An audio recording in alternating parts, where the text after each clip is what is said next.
Hey guys, it's Trunkin3691 and you're watching DBZ Universe. And this is going to be the second special in a row, and this time we have Gozar with us. Say hi, Hello. Gozar. Yeah. So basically we're just going to do an interview session. So we'll see how this turns out. Alright, so just to kick things off, start with a pretty basic question. When did you run into Dragon Ball? And the whole series? Let's see. I became a fan of Dragon Ball when I was 12 years old, back in 2002. I actually got into it because, well, it's kind of funny. I was in a Burger King, and I got one of those, toys that came with the Burger King meals. Yeah. And it was a Super Saiyan Goku figure, and he was had light up hair and stuff. And I was looking at the figure, and I was like, huh, this guy's pretty cool. And so I decided to check it out on TV because I had heard of it before and fell in love with it. Yeah, Dragon Ball to me was always one of those things that you watched and you were just like, well, this is absolutely amazing. Oh, yeah. Yeah. It really clicks with you. Either you're into it or you're not. Yeah. If you're not into that kind of thing, you're just going to look at it and be like, well, this is really stupid. But, if you're into the kind of action stuff, it's something that'll click with you immediately. I don't know how you could be into action series and not like Dragon Ball. Yeah. And actually today, I don't even remember what we were talking about, but I mentioned Dragon Ball Z and someone looked at me and went, I used to love that show. I was like, yeah, how old are you? I was expecting, 10, 11, no, he goes 6. I go, oh. 6? Alright. Wow. Yeah, I've been into Dragon Ball since I can remember because my brother had a little Super Saiyan Goku and Frieza walkie-talkies. I had a lot of fun with those. Anyway, so, little off subject, but meet Michelle. I met Michelle 2 years ago. We actually met online. She was living in Tampa Bay, Florida at the time, and we met through someone else, and we started talking. We're both Dragon Ball fans, and we hit it off really quickly. And 2 months after we met, we started dating. And then less than a year later, she moved in with me, and now we're married. Haha. That's awesome, I think. I'm glad you found someone. Why, thank you. Not that I had any doubts. Just saying. I kind of felt like a bit of a douche after I said that. So, what are your views on Black Butler? Oh, Black Butler. That's actually a series that Michelle just recently got into. No, it's a really good series. I haven't read the manga at all, but the anime was pretty stellar. The dub cast was really good. J. Michael Tatum, Brina Palencia. I don't know. Some of the stuff was a little bit lame. Like in the start of the second box set that Funimation put out, there's this whole thing with this curry contest, and that was a little bit lame. But for the most part, the storylines are pretty solid, and the characters are very entertaining. Definitely a solid series. I think it's written off sometimes as a negative series because the fact that there's a couple shonen-ai aspects to it, but for the most part, it's a really solid series I think anyone can get into. Yeah, I just stumbled across it when I was going through my Netflix, and I was like, oh, I heard one of my friends talking about this, so I guess I'll check it out. And I'm not that far into it since Netflix takes forever to send things out, but what I've seen of it I really like. No, it's good. It's really good. It is.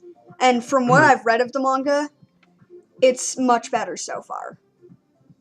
The manga is? Yeah. Oh, okay. There's more... Actually, Michelle owns the first 5 volumes of the manga, and I haven't got a chance to read it myself, but she says she really likes it. Yeah, it was cutting out a little bit there, so I understood the gist of what you were just saying. You need me to repeat it? No, it's cool. Okay. So, and I know you're aware of Full Metal Alchemist. Mm-hmm.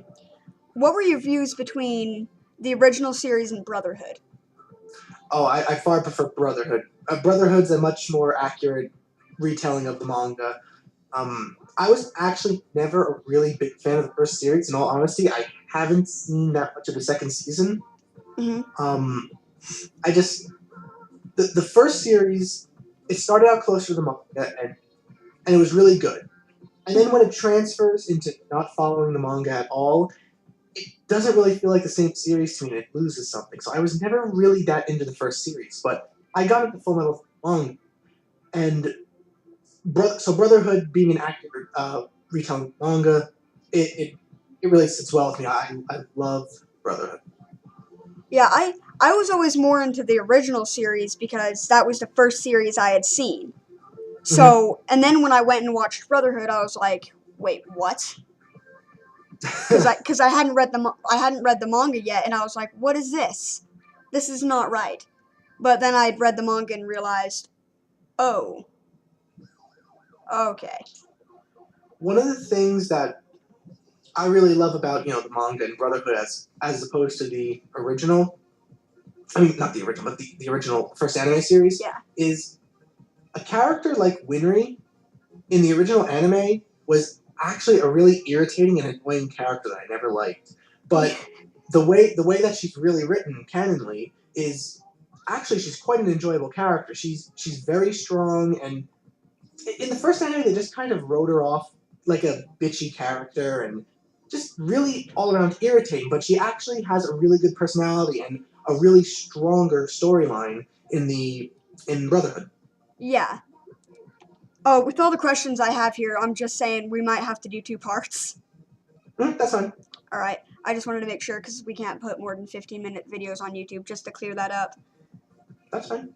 What were your views on GT? GT. Well, I know it gets a lot of flack, but I think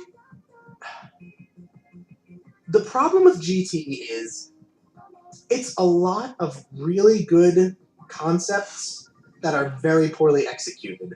I think the whole baby thing, the rivalry of the Saiyan race, Yeah. the whole evil dragons. That was all really quality potential storyline, but the problem is the way they wrote it. It was really boring. I mean, GT did have its moments. It wasn't all bad. It really did have some good, solid moments to it that I really enjoyed.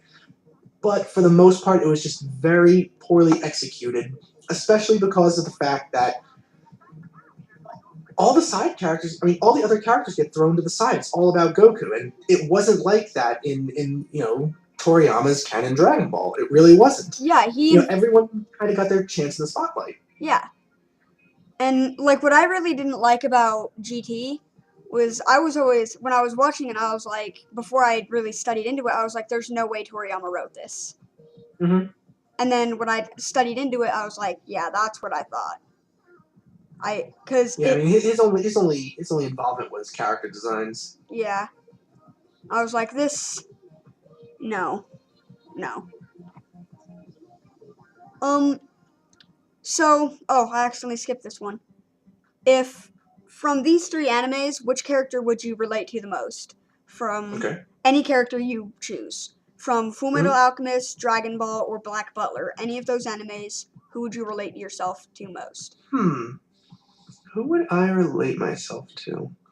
It's kind of tough. I guess the character that I am most relatable to among those 3 series would be Hughes from Fullmetal Alchemist. And I think my personality is most similar to his because when it comes to Michelle, I'm very gushing and squeeing like Hughes is, about his wife and daughter. So in that aspect, I'm very much so like Hughes. That's awesome because Ryan actually ended up saying the same thing. He said Hughes? Yeah, no, he said you were the Hughes to his Mustang. Oh yeah, we totally made that joke after I got married. Because he's not with anyone right now. I made a joke to him that now that I'm married and I'm all gushing about being married and Michelle and stuff, I'm gonna call him up and be like, "Now you go get yourself a wife, Roy." And he's like, "Give it a rest," and slammed the phone down. Yeah, actually, I'm rewriting episode 5, just throwing it out there, but I'm not rewriting it into a manga because I can't draw worth a shit. But I can draw stick figures. But anyway, I'm actually... That's about the ability of my drawing. You can't see me, but I'm giving you a thumbs up right now. Hey, wait. You can't see me right now, but I will show you a little. This is the ability of my drawing. I will draw a quick picture right here and show it on the video, which you will get when I send it over to you. Okie dokie. This is the legitimate ability of my drawing. This is not me exaggerating. I cannot draw, period. You know, I can't even see that, and I already feel that it's not very good. Oh yes. Okay, I am showing it right now.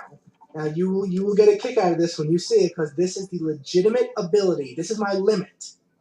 This is me at my best. Uh-huh. Okay. I'm drawing eyes. Okay, I'm not even gonna show you this. It's horrible. It's too horrible. I'm not gonna make my fool out of myself in front of my hero. Not doing it. I'm your hero?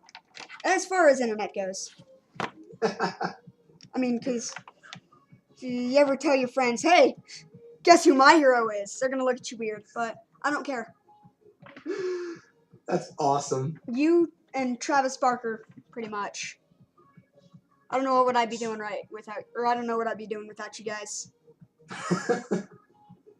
Although Travis Barker's not giving me an interview. So screw him. Alright, so. Then again, with how busy he is. He's all famous. Oh, yes. He's all famous-y and such. Yes. Sorry. That was just an interesting little voice you just did. Yes. Yes. So, if you could meet any voice actor, what voice actor would you choose to meet? Oh, Vic Mignogna easily, which I actually am going to meet him next month at Anime Next. Yeah, Vic is definitely my favorite voice actor of all time. I think he's brilliant. Thank you. Like, honestly, thank you. Vic Mignogna he goes from such a wide variety of characters. Mm-hmm. Like, 1 minute he'll be doing Broly, Birder, and then all of a sudden Edward Elric, and you're like, wait, what? Did you just go from sounding like this to sounding like this? That was my horrible Edward and Broly. But, yeah. I'm obviously not going to be a voice actor, but... Alright. Oh, here in a minute, the interview turns into a little bit of a comedic element. I hope to have you laughing by the end of this interview. So, why would you meet Vic Mignogna? Why would I meet Vic Mignogna?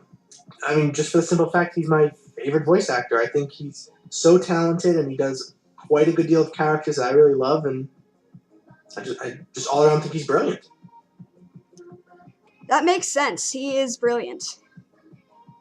Me, I can't make my voice sound scratchy and then all of a sudden a normal kid. I can't do that. I'm already as vertically challenged and high-voiced as it comes. I won't ever call myself short. Never.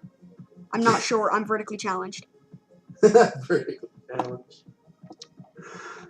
So, I've been seeing a lot of, like when I was at Anime Bonsai this year and back in October, fun little con. I never understood what the connection was. What do you think the connection is between One Piece and Dragon Ball? Well, one of the things is that Eiichiro Oda, the creator of One Piece, grew up a very big fan of Toriyama, and he pretty much idolized Toriyama, and there's a lot of influence in Oda's writing from Toriyama. Mm-hmm. But I mean, also the fact that One Piece is pretty much the anime powerhouse in Japan right now. Like, it's the new Dragon Ball of sorts. So, like, it gets teamed up a lot because I guess people kind of view One Piece as the successor of Dragon Ball because Dragon Ball used to be the big anime powerhouse. Now One Piece is, and Oda got such influence from Toriyama that, you know. Yeah. Well, I haven't really gotten very much into the One Piece anime at all, really. Mhm.